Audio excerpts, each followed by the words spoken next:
Nick Nurse is fired, and Masai Ujiri still wants to win in Toronto. How? We'll talk about it on Hoop Talks.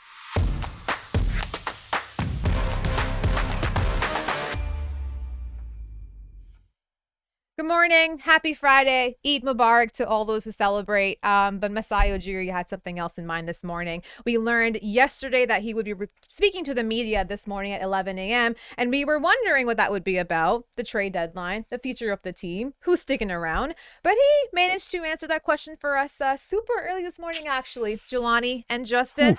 Because Nick Nurse is no longer a part of this team. Masai Ujiri and company have let him go. No. And This can't be.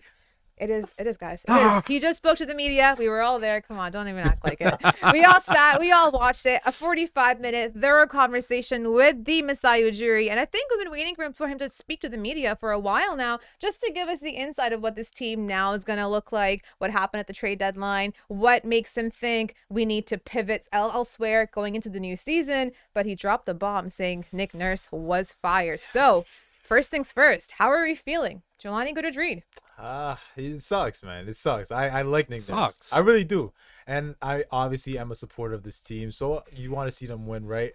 And I respect, him and what he did for us, not even as a head coach, but remember, guys, he was here a long time as an assistant. Yeah. So we helped us become a better organization through the years, right? Through those Dwayne Casey years, he was right there. And when Masai came in, Nick was there. So it kind of sucks. Throughout the year, I was like, I felt that the Raptors should have kept Nick.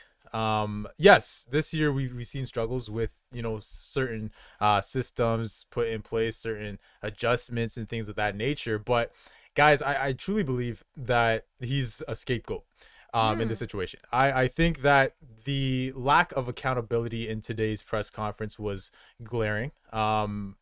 Also due to the questions not really being asked, about, accountability here in Toronto. But I look at the front office and I'm saying to myself, what have they done since the Marc Gasol deal? What have they done? Please tell me that was valuable, like some move of value since the 2019 year. They haven't done anything. Front office. Other than drafting Scotty Barnes, they haven't really done much. Or Masai might even say getting Alcaperto. We're gonna talk about that. I had a big problem with that. But again, guys, so I bring that point up to say, since that year that we won the title, I haven't seen the front office really do much, right? You give Nick this roster, okay? You could respectfully say overrated roster. Oh yeah, definitely. And you expect him, because the expectations were high. Remember, we made the playoffs last year, right? So the expectations were higher. Yep. People thought that, okay, this year there should be more. Not with this team, guys. Not with this group, okay? So I understand the systems, the adjustments, lack thereof were there. But with the roster that he's given every single night, what is he going to do, right? There's no shooting on the team, okay? There's no bench. Every contender has a bench. Or, well, not the Suns, but you see quality players come off the bench, right? There's a lack here in Toronto compared to previous years. And then you want to tell me that, yes, the center position was a struggle for years and years and years, for a while, for months. And then they made sure to get a center, but this was by the deadline. So he was dealing with no center for quite some time. 2 years. For quite some time. Yeah. So you give him that right before the latter part of the year. There's so many things here that you got to say the front office has to be talked about. It's not just Nick Nurse, and I think he's a very good coach. I think if the coach that comes in the door is not the right guy, let's say it doesn't work, because it's possible. Not all these guys work. Okay, there's only 30 of these jobs. So let's say it doesn't work. Let's say that they don't shore up the roster. I feel there is an opportunity. There's a chance that we might regret this, because he is a high caliber head coach. I truly believe that. Wherever he goes, I wish him the best for sure. But I think truly that he's a scapegoat in this situation, because the roster construction was not there. Okay, there's no accountability, and we feel like, okay, yeah, we won the chip one time, so we're gonna do it again. No, look at the roster that Nick was given. It's not his fault. Well, Nick Nurse did say good luck with those guys to Masai Ujiri. A little parting shot, which is very salty and petty. It's a page out of my book, actually, I think. I think Masai tried to put a positive spin on it because he's like, yeah, he was like, good luck with those guys. But I'm like, I think he meant it like, oh, good luck with those guys. Yeah, and I think the biggest takeaway I took from this press conference was two things. One, Cutthroat Masai is back. Nobody is going to have a position secured on this roster other than Jeff Dowden Jr. and probably Scotty Barnes. Other than that, everybody else is movable. Nobody is untouchable except those two guys. And I'm very interested to see how this coaching search goes down because Masai talked about culture, spirit, all of that stuff. The Toronto Raptors this past season were not the Toronto Raptors that we've known for the last 10 years, where Masai Ujiri built a culture of one of the most successful franchises in the NBA over that span of time. Through Dwayne Casey and now Nick Nurse. The Toronto Raptors have fired 2 Coach of the Year candidates in 5 years. That's crazy. Has another team done that before? I don't know, but look, again, we got the Raptors' perspective of it. We have to wait and see what Nick Nurse has to say. I think out of this whole thing, it was time for a change. It looks like Nick Nurse was kind of tired and had lost the locker room. Masai wanted to go in a different direction, and they kind of want to revamp and retool and restructure this organization. I'm really intrigued to see what is next for the Toronto Raptors. It depends on the next step is going to be which coach comes in. What system do they? Because Masai talked about it. That coach has to sell us on how they want to play the game, and if it's the way of the game that they want to play. Obviously, more structure, better half-court offense, better shooting, all of that stuff. Then they can determine what player personnel fits. Because he talked a lot about fits, right? When he was talking about he was asked questions about OG, Pascal, Freddie, right? How do they fit? All about the fit. So when this new coach comes in and he has a style of play, which players will fit into that? And we don't know who. Right? So I think every player other than Scotty Barnes and, of course, Jeff Dowden Jr. are considered to be movable. The other part is the spin Masai Ujiri put on that Jakob Poeltl trade was absolutely crazy. The fact that he called him a championship piece.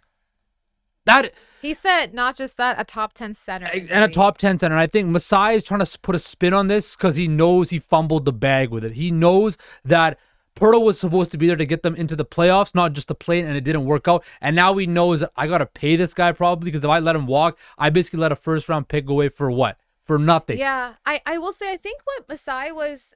Obviously, the big thing there is we talked about leadership the whole season. We said there was no leadership. There was no one taking accountability, taking a stand, or even just being a voice in the locker room. And you're right. It seemed like the players had kind of lost, or Nick Nurse, had lost the players in that way. But I do wonder, I don't think it would have come down to what the players are feeling for Masai. I think that would have obviously been a big factor, but I don't think that was the end all be all. I really think what hurt Nick Nurse and what really probably put the nail in the coffin was the fact that there was no development happening. There was no bench going on. And that's probably something that's terrible for Masai to watch because as we saw in the presser today too, he said he doesn't believe in full rebuilding. He doesn't believe in starting from the bottom because he says that in the league like now, there's so much parity that you can still you can keep the pieces that you want to keep, but still build around them that way. So I think he was watching that happen and he's wondering, I have my core, but Nick isn't developing the guys that I want to be helping those guys. And now that's a different question to be like, did you give him the right pieces to help? Did you give him to do all those things too, right? But I think there's two things there, which is Masai Ujiri gave him the wrong roster, but Nick Nurse didn't get the best out of that roster either. So it definitely falls on both ends. And we heard that throughout the season when Nick was talking about how, like, I remember that game after they played Boston. I forget it was in Toronto or in Boston. He said, like, they got 2 MVP level players. We just don't have that, right? And I think Nick Nurse was fed up with the roster construction because he's got to trot this team out to win on a night-to-night basis. That's where and he felt they were behind the 8 ball, and they were, right? And the other thing was he talked about last season how they overachieved. The season previous, where they clinched this playoff spot and they kind of shocked everybody, and how they kind of fell back.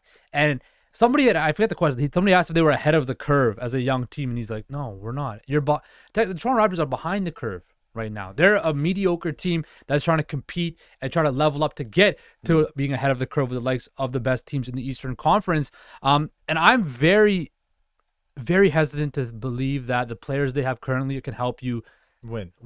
Right? And he talked a lot. We're going to win again in Toronto. We want to win. We want to win. We want to win. Okay, well, if you want to win, you have to make those aggressive moves and make those difficult decisions, like parting ways from Nick Nurse. Now, when it comes to the player personnel, that's the next step.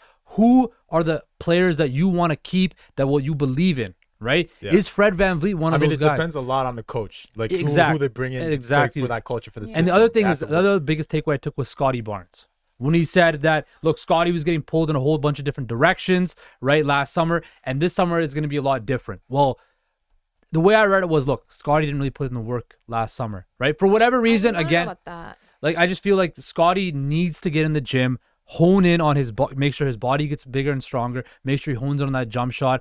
And I want to see, again, we've heard all these previous NBA players saying that they love Scotty Barnes' game, his athleticism, but they want to see him become a bully in the paint. But I think to that point, though, I think he was alluding to the roster, to the fit of the team, and to see, like, there was no rules, there were no positions, and that's why Scotty was being asked. Or if you ask the roster now, no one knew who should have the ball in their hands. No one knew who was the point guard. I've been saying no this all one year. even knew who was the center up until the trade deadline happened and Rob Hurdle. That is why I still feel like it's not fully Nick Nurse's fault. A lot of people I'm seeing throughout the year said, "Oh, Nick's doing this. Nick can't coach anymore. Nick." It's not all on Nick. It's not. Look at the team. Yeah. The team was not good enough. You really think that they were going to do anything in the Eastern Conference? No, they were not. We've been saying that since December. And the last point, where's the shooting on this team? That's what Masai brought up today.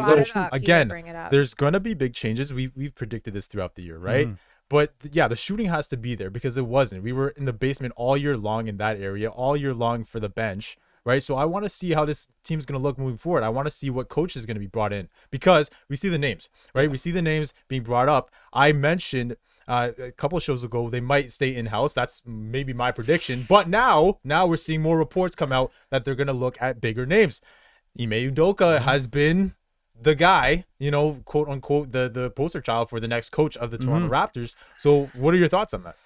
Well, I think we know on a basketball. I don't know. You looked at me. No, you go for it. I don't know. Go ahead. No, you can go first. You want to know about him? You already answered your talk. Okay, because he looked at me. I'm okay. Anyway, but we know Ime Udoka is not a very good person off the court. On the court, he's a very good basketball coach. And again, PR-wise, it's not the best move, right? It really just depends on what Masai wants out of the next coach. And can Ime Udoka be that guy? I don't know, right? I don't know who the next coach for the Toronto Raptors is going to be. I've heard Jerry Stackhouse' name bandied about. I even heard somebody's put out Steve Nash, which is not going to happen. But could it be Adrian Griffin, right? I don't know. I think we really need to understand what Masai wants to do with this roster and how he wants to go for it. Clearly winning and clearly style of play, right? Ime Udoka, of course, built a defensive juggernaut in Boston. Is that what they want to get back to, right? How does that fit in with the development of Scotty Barnes, Jeff? How does this fit?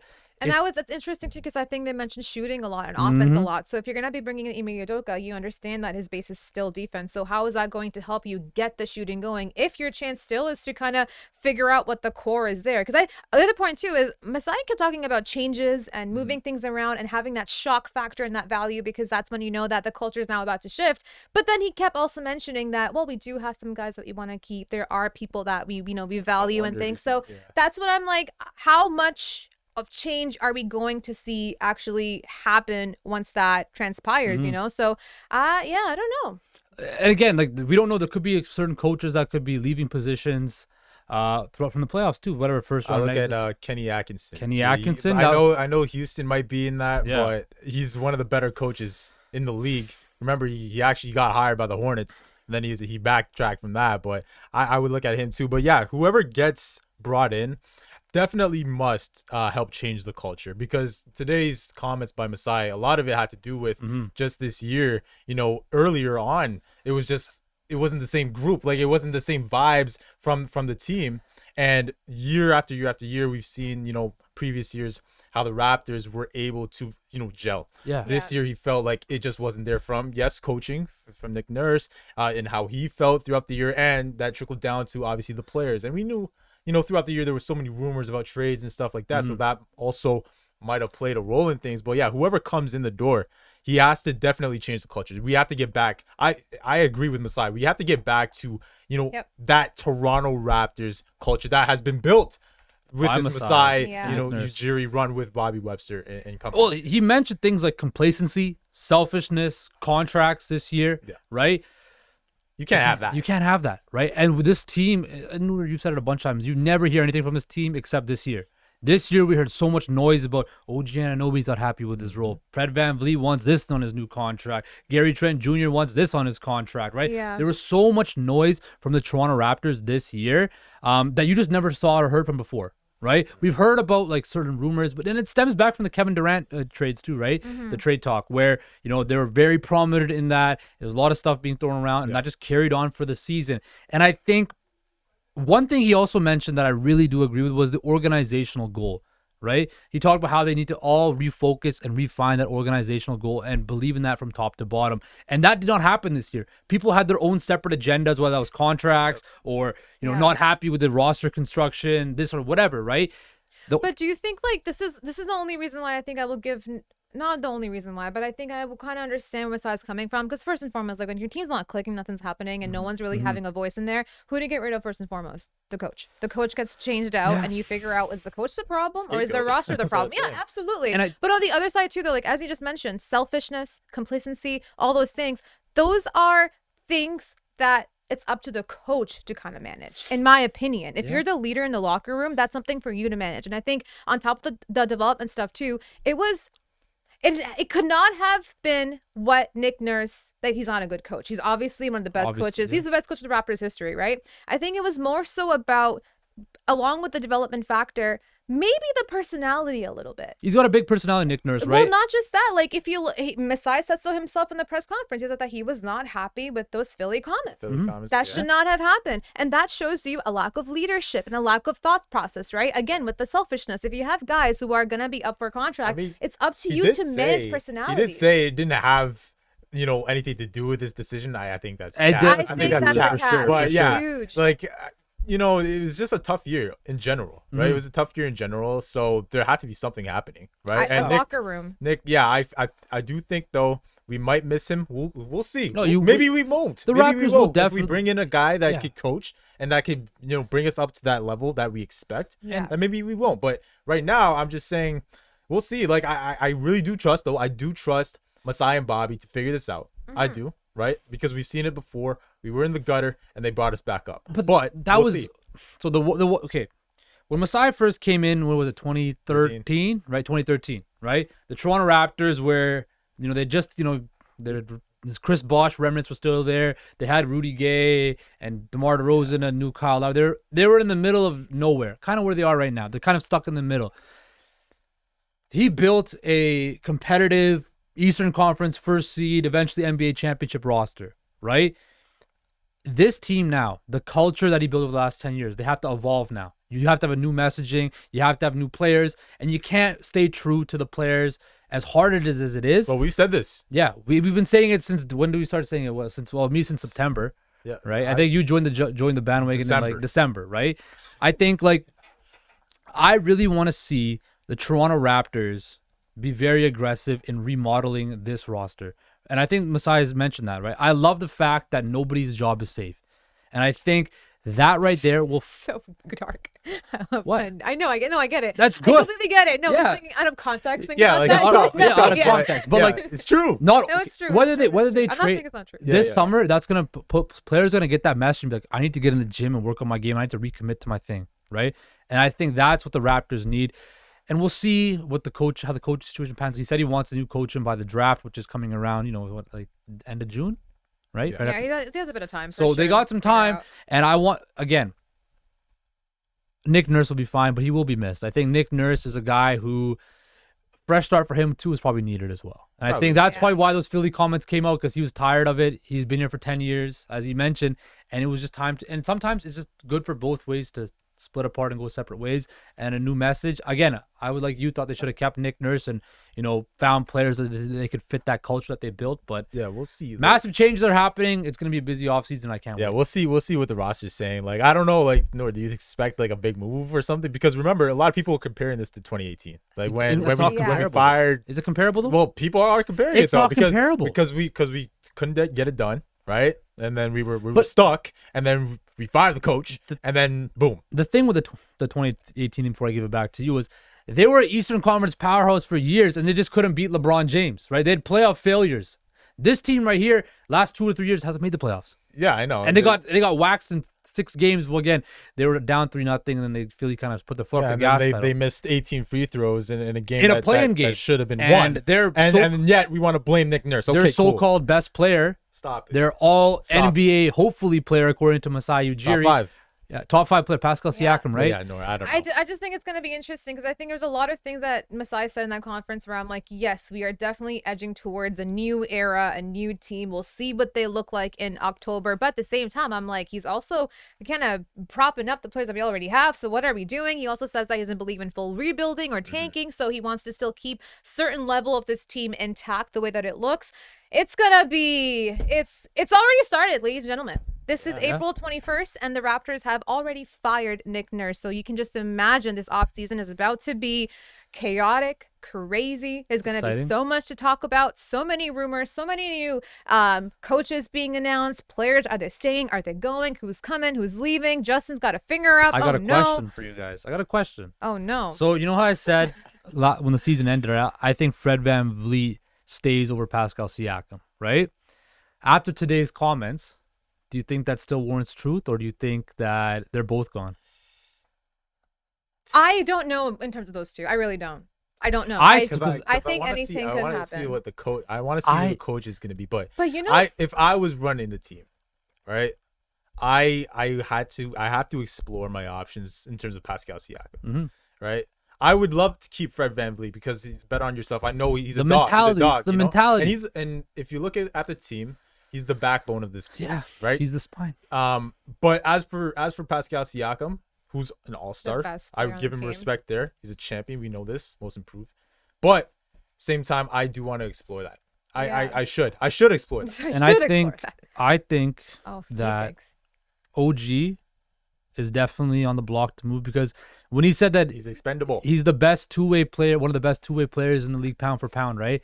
Masai's smart. He's up in his trade value. Yeah, he's also just talking about how great of a player he is. Up in the trade value now, it's not going to be the same trade value that it was back But I think the two most prominent pieces I think Gary Trent walks now. I think Gary Trent, because he made no mention of Gary Trent Jr. whatsoever. It wasn't just that. One of the only shooters. Yeah, well, it wasn't just that. I think one of the very key things that Masai did say in that conference, or I probably should have said it first, it was he says that we have a lot of good players, but there are only some that want to win and that want to stay, and they will grow with us. So that alludes to me that there's guys that don't want to be with this team. So if that's the case, their job just becomes easier. They walk away, you find their replacements, right? And in terms of Freddie and Pascal, I do think if one of them goes, both of them go. I don't think only one stays. I don't think. Really, I think there's a chance one of the. Why would you let one go if the whole because point is to one's start more from the conducive. bottom? One wants to win. One wants to grow with this team. Doesn't right? make any sense though. If you have two guys, I think Pascal wants. Yeah, they both want to win. Pascal's What comments, he's like he wants to have fun and stuff. Look, I think he don't wants to wanna win, right? But I just feel that Fred VanVleet, his mentality and the way he is just more conducive. That's the way I feel about it. There, but I'm not about gonna question leadership, Pascal. and yeah, I'm not questioning they his both wing. want to I think Pascal is more of a silent leader per se, or more through his game. And he's we vocal, talked about this recently. He's not a vocal quote either. He's not gonna come out and be like, "Yeah, this is how I want to win." Yeah, no, they both, of course, want to win. Yeah, who do you get more? Who do you get more value from? Obviously, Pascal. What did I say? I wanted to explore. But what I'm saying is, but the team, right? It's not about Pascal Siakam or Fred VanVleet. It's about where the direction the team wants to go in. So if they're gonna part ways with one guy, might as well do both and start from the bottom. What if the new coach wants we don't know. We don't know. So we don't know. That tells us we have no idea who's going to be here. Just the wait next till the few months, the next few weeks are going to be crazy. You're hearing Ime Udoka, as he said. We're hearing Jerry Stackhouse. Even someone said Steve Nash. Go back That's to not bed. happening. That's go not back happening. to bed. Don't do that. But every single Monday, Wednesday, Friday, we will be here ready to break down anything and everything Raptors and Masai front office Toronto. So let us know if you find anything, or we'll be scavenging through all the Twitter notifications ourselves. See you guys next time on Hoop Talks. See you, Nick.